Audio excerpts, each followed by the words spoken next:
بسم اللہ الرحمن الرحیم۔ شروع اللہ کے نام سے جو بڑا مہربان نہایت رحم والا ہے۔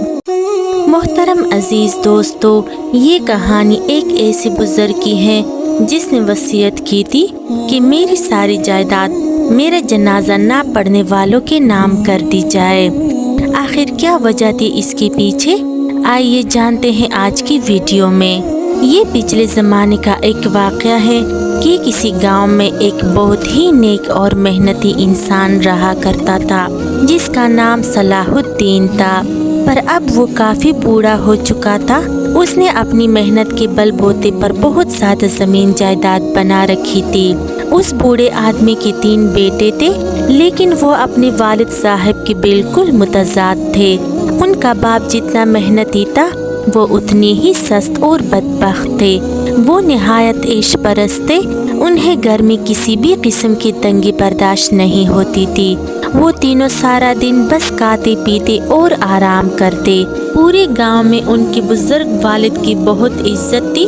جو بھی اس سے ملتا سلام دعا ضرور لیتا۔ وقت گزر رہا تھا اور وہ نیک بزرگ مزید بوڑھا ہوتا جا رہا تھا، حتیٰ کہ اب اسے بیماریوں نے گھیر لیا۔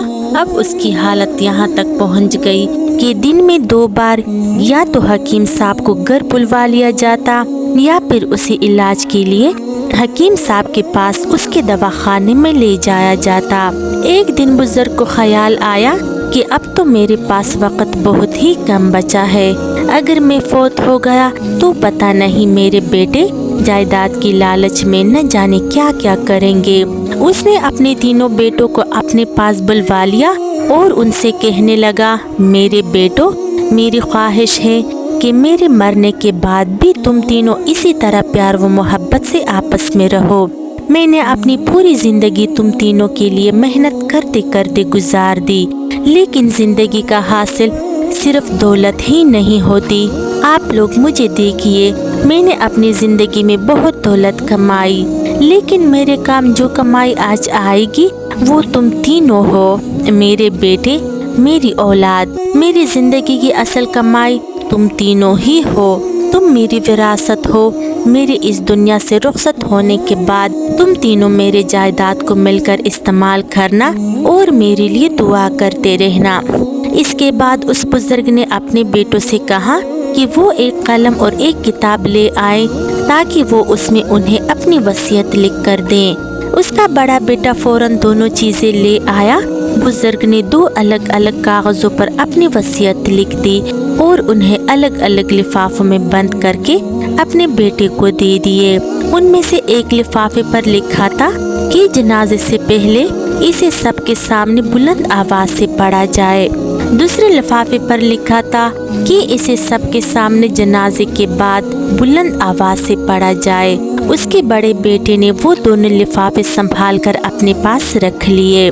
صلاح الدین کی حالت دن بدن خراب ہوتی جا رہی تھی اور آخر کار اس کا انتقال ہو گیا۔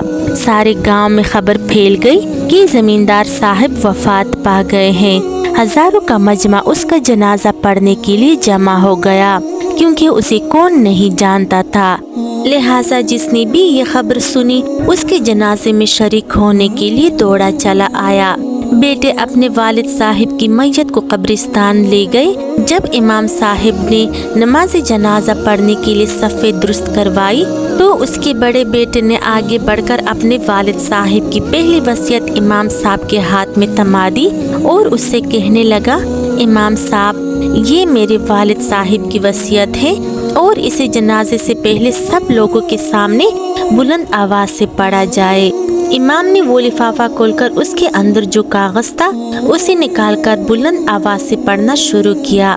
اس پر یہ لکھا تھا، میری پہلی وصیت یہ ہے کہ جو کوئی میرا جنازہ نہیں پڑھے گا وہ میری ساری کی ساری دولت اور جائیداد کا مالک ہوگا۔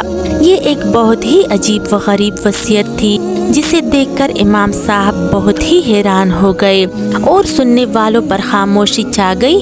وہاں پر تھا تو ہزاروں کا مجمع، لیکن وصیت سننے کے بعد وہاں ایسی خاموشی چھا گئی کہ جیسے برسوں سے وہاں کسی کا گزر بھی نہیں ہوا ہو۔ سب لوگ حیران پریشان اسی سوچ میں گم تھے کہ آخر کیا کیا جائے۔